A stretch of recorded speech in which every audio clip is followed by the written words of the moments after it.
ছবিটা খুব সুন্দর হয়েছে,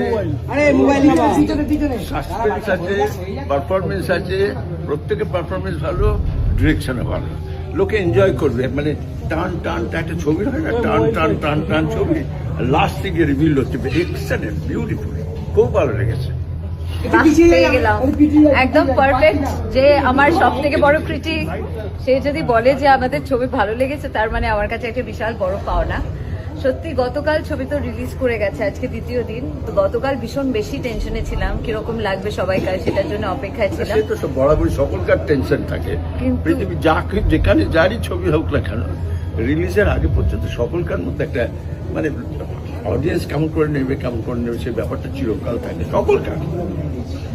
তো তাই জন্য সেই টেনশনে ছিলাম, কিন্তু থ্যাঙ্কফুলি ভার্ডিক্ট বেরিয়ে গেছে। সবাই কাছে খুব ভালো লাগছে ছবিটা, খুব এন্টারটেনিং এবং গ্রিপিং, যেটা বাবা বললেন। সিনেমা মানে ডেফিনেটলি মনোরঞ্জন তো আছেই, তার সঙ্গে সঙ্গে যদি ভীষণ গ্রিপিং হয় তাহলে তো ডেফিনেটলি একটা এক্সট্রা পাওনা। আর তাছাড়া সুচিত্রা ভট্টাচার্য এত সুন্দর একটা গল্প লিখে গেছেন, নিতিন মাসি যে ক্যারেক্টারটা এতটাই সুন্দর যে আমার মনে হয় দর্শকের কাছ থেকে অনেক অনেক ভালোবাসা পেয়েছে মিতিন। খুব ভালো আছে। Thank you. দাদা একসাথে আমরা পাইনি একটু